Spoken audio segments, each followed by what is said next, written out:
please stand as you're able for today's scripture reading, which is taken from the book of Matthew, chapter 5, verses 21 through 37. You have heard that it was said to those who lived long ago, "Don't commit murder, and all who commit murder will be in danger of judgment. But I say to you that everyone who is angry with their brother or sister will be in danger of judgment. If they say to their brother or sister, 'You idiot,' they will be in danger of being condemned by the governing council. And if they say, 'You fool,' they will be in danger of fiery hell. Therefore, if you bring your gift to the altar and there remember that your brother or sister have something against you, leave your gift at the altar and go. First make things right with your brother or sister, and then come back and offer your gift. Be sure to make friends quickly with your opponents while you are with them on the way to court. Otherwise, they will haul you before the judge. The judge will turn you over to the officer of the court, and you will be thrown into prison. I say to you in all seriousness that you won't get out of there until you've paid the very last penny. You have heard that it was said, 'Don't commit adultery.' But today I say to you that every man who looks at a woman lustfully has already committed adultery in his heart. And if your right eye causes you to fall into sin, tear it out and throw it away. It's better that you lose a part of your body than that your whole body be thrown into hell. And if your right hand causes you to fall into sin, chop it off and throw it away. It's better that you lose part of your body than that your whole body go into hell. It was said, 'Whoever divorces his wife must give her a divorce certificate.' But I say to you that whoever divorces his wife except for sexual unfaithfulness forces her to commit adultery, and whoever marries a divorced woman commits adultery. Again, you have heard that it was said to those who lived long ago, 'Don't make a false solemn pledge, but you should follow through on what you have pledged to the Lord.' But I say to you that you must not pledge at all. You must not pledge by heaven, because it's God's throne. You must not pledge by the earth, because it's God's footstool. You must not pledge by Jerusalem, because it's the city of the great king. And you must not pledge by your head, because you can't turn one hair white or black. Let your yes mean yes, and your no mean no. Anything more than this comes from the evil one." The word of God for the people of God. Praise be to God. Well, it's that time of the year again. Girl Scout cookie time. That's right. Yeah, the Girl Scouts, you probably see them on several different corners here in town selling cookies, and I'm pretty proud of our Girl Scouts here at church, and they do a great job, and they oftentimes will join us here for our service on Sunday morning to celebrate different things, and so it's always fun to see them doing really well, and to see them selling Girl Scout cookies, right? Because that's kind of how they fund their projects and the different ministries that they have. And so it's always kind of fun, but couldn't they do this in like September or October, right? You know, when you're starting to wear sweaters again or something, right? You know, here we are, yeah, right? And so here we are, we've just been through the big eating season, right? We're starting to, we're trying to get back in the swing of things, lose a little bit of weight, and here we are, Girl Scout cookies, right? And they've got several different flavors too. I want to give a shout out to Thin Mints. But I mean, they've got something for everybody.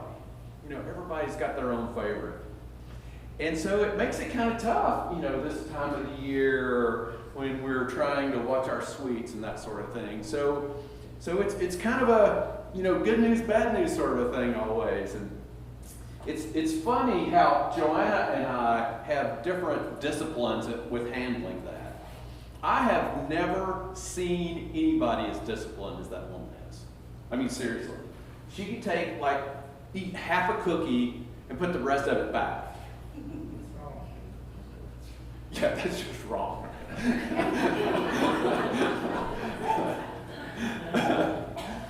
Whereas for me, my discipline, and it's just different how we are disciplined, I guess, because for me, I'm okay with not eating anything. I just don't, I can have it sitting there right in front of me, and I'm okay, I can say no. But once I take that first bite, the whole box is gone, right? All those Girl Scout cookies at one time. So it's trying to figure out that discipline and trying to manage the sweetness that comes along in our lives. We'll just say that, you know. And so it's kind of funny how Jesus uses radical language in our text today, right? To try to help get his disciples to take the next step in their discipleship, in their discipline, in their path of following God. And so I love it. He uses some pretty extreme radical words. And so this is, it's a way of speaking, a way of rhetoric in his day, and sometimes in our day too. We're seeing a lot of it now. But called hyperbole, right? Now, sometimes you'll see that word and you think, wait, now is that hyperbole or is it hyperbole? So think about when you're talking about the exaggerated speech, it's hyperbole. When you're talking about making water heat up a lot faster, it's hyperbole. So, thank you. I recognize that was a mercy laugh, but I appreciate it. But we all use it, right? We've all used that sort of language. Like, Mom, if I've told you once, I've told you 1,000 times. Don't do that. You know, or like a brother talking to, another brother or sister. It's like, you touch my stuff, I'll kill you. It's to get a point across, right? And Jesus is not beyond that kind of language, and he accepts it as being a way to make his point. And so he talks about, because if he was literal, there'd be body parts everywhere, wouldn't there? I mean, it would be zombie land. But Jesus is talking about taking God's laws and writing them on our hearts, right? That's what he wants us to do. Is he wants us to transition from trying to maybe check the box of the law to owning it. He wants us to go a little bit deeper with God's commands on our lives, because God's commands aren't there to just be mean to us or make us do something. They're there for our protection, for our guidance, for our love, for building up our community, and for guiding us in love, right? So I'm going to tell you a little bit of a story that I'm not super proud of. And when I was in high school, I was, kind of your typical teenage boy, right? And so I had a teacher who was telling a story. And we've got a lot of teachers here that may have told a story or two. And, being the doofus that I was, when he got to a sad part of the story, I kind of looked over at one of my buddies and kind of went, Well, he saw me. And it hurt his feelings. And it crushed me. Jesus wants us to know that when we're hurting others, when we're not paying attention, it can really hurt. And we've all been in those relationships. We've all heard things or even said things that hurt so bad that, man, we just cut something off just to take away the pain. Gouge an eyeball out. But Jesus says that it doesn't have to be that way. He wants us to know that God's laws are about restoration. If we look at all these different stories and move beyond sometimes maybe the exaggerated language that Jesus is using to get his point across to the folks of that time, we'll see that Jesus' point is one of restoration, that it's one of reconciliation. It goes beyond the surface of, well, I checked off this law. I'm good. Sometimes we kind of get into a little bit of a mode of well, I have done checked off more laws than this person over here, so I must be a little bit better. It's almost like we have this good curve, right? Or maybe even a sin curve. Well, I'm doing all things, but I'm okay. You know, I'm doing better than so-and-so over here. But Jesus wants us to know that it's not a matter of counting. It's a matter of restoration. That it's a matter of redemption. That's a matter of us paying attention enough to where we don't hurt somebody else. We don't start down that slippery slope that causes us to hurt somebody else. And oftentimes when we hurt somebody else, it's not just hurting one person, is it? It hurts a whole community. It hurts a family. It hurts other people, friends that are close to the person that got hurt. And it probably even hurts the family and friends of the person who did the hurt, even though sometimes they won't say it.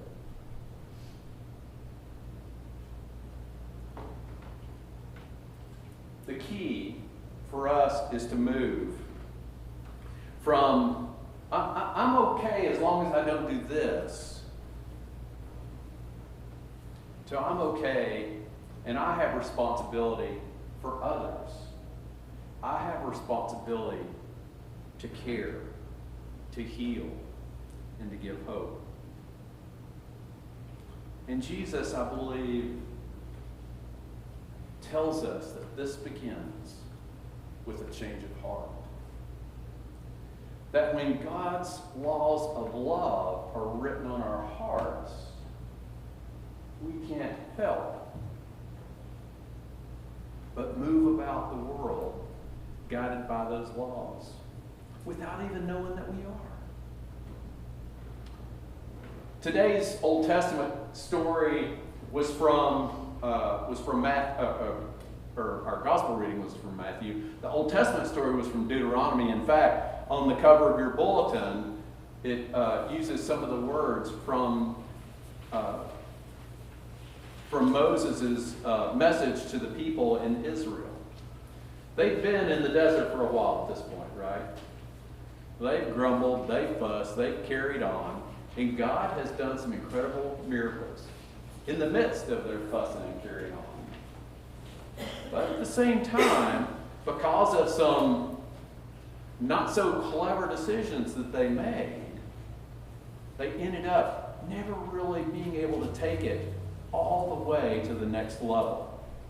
And for them, that was the promised land. And let me read this message from Moses to the people. He says, look here, today I've set before you life, and what's good versus death, and what's wrong. If you obey the Lord your God's commandments, by loving the Lord your God, by walking in his ways, then you'll live and thrive. Now, choose life, so that you and your descendants will live by loving the Lord your God and obeying his voice. Moses is speaking to a people that feel like they have no hope, and they certainly have no joy. They can't, at this point, they just can't see God's gift of abundant life for them. But instead, they get caught up in the hell that they created. The hurt that they've caused. The rejection that they've called into their own existence. But God doesn't want it to be that way. And neither does Jesus. In our text today, in each of Jesus' examples, a relationship is broken. There's anger between brothers and sisters mothers and fathers, sons and daughters. Everybody. And if we let that anger go too far, somebody's going to get hurt.